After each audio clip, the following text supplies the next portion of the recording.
Isn't that crazy, John? We're talking about how he's 32, and I say he doesn't want to have kids, so there's no, Alan legacy. Well, after I'm also that. not nurturing. He's not. Oh, yeah. But no family, no kids, or you're just saying that for now. No, that's absolute.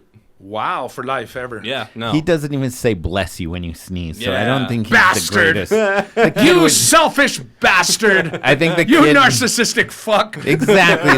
The baby in Requiem for a Dream has a better chance than Alan's baby. We'll be all standing around the fucking a baby walking on the wall, right? Isn't that what it does?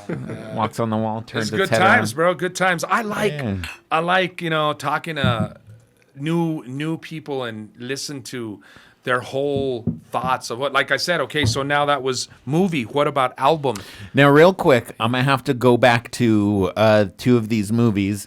Requiem for a Dream. I heard you say that. Which is that the one with the baby, or is it Trainspotting? Because there's Trainspotting is the one you're referring Trainspotting. Never seen either of those movies. Really? Well, in Never. In Trainspotting, they just forget to feed a baby, but they don't forget their heroin. That's for sure, right, Alan? Is that basically So it's what it comes down? pretty crazy movie, that one. I've probably seen scenes, but I never sat down and said, I'm gonna watch Trainspotting. Now I will. And Requiem for a Dream or whatever the hell. It's so dark. Trainspotting is so dark that they filmed it in a way that's disarming of the darkness. Like, you can seriously watch it and be like, look, Ewan McGregor's at the lowest point of his life, and he's laughing, and he just got tackled by the cops, and it's hilarious because of the way they filmed it, Yeah.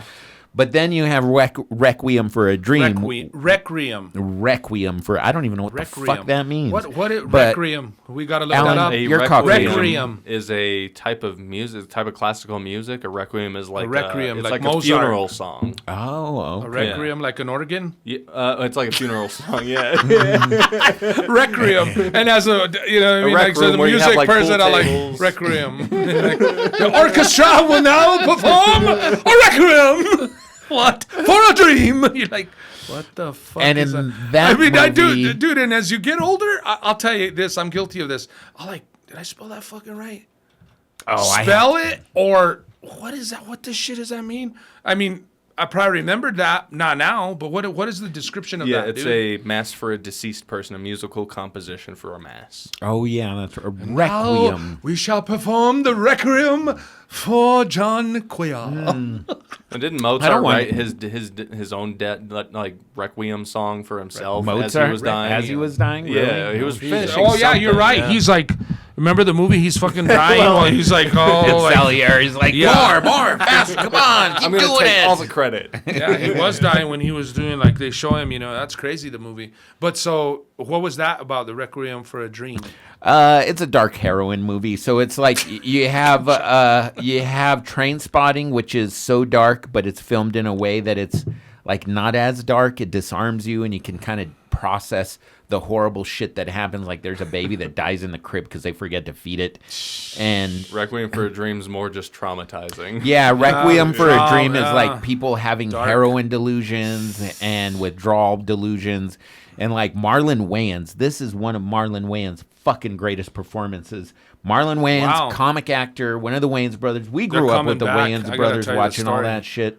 Yep. And he ends up, does he get his arm amputated, or does he die? I think it's amputated. He wakes up and then he's I haven't seen it. Doesn't have his arm anymore, and his friend's dead next to him. And he's more or less. So it's some dark shit. Yeah, but it's a great movie. The Wayans are coming out with their scary movie, another scary movie. They're back, they're kind of talking. And it's crazy because I was watching Raw the other day. I just literally watched Eddie Murphy Delirious, and I watched Raw just. I thought you were talking about wrestling. But Raw, true.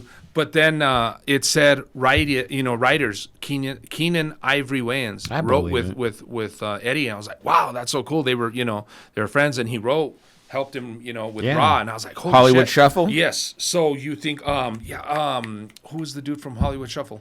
Robert Townsend. Yeah, exactly. So these dudes were they were all coming up around that time. They were coming up and they were writing and they were coming up with those scripts and then they did In Living Color. He did most of the movies that like the scary movies. Quick, Don't Be a Menace to Society. You remember while drinking your Hollywood juice Shuffle in the hood. With Mr. Batty, the guy who played the Batty, and Hollywood Shuffle is about this young guy trying to make it famous.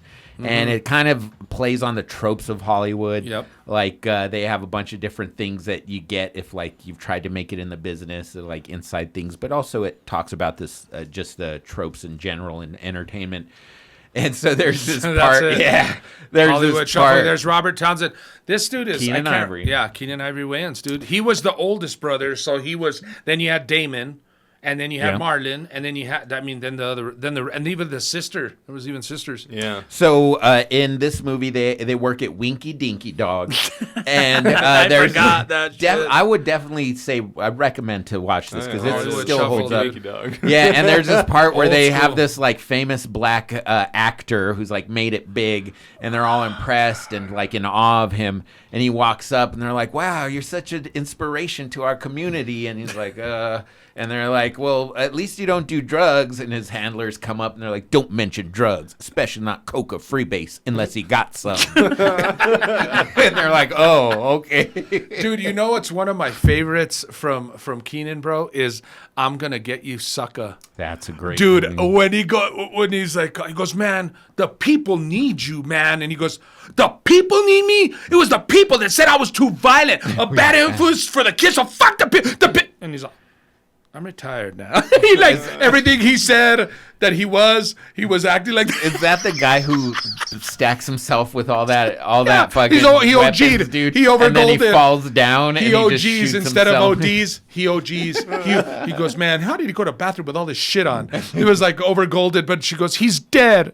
Can't you hear the music? Just the shit in like the movies, like Hot Shots, Naked Gun. Yeah. Just where I'm just.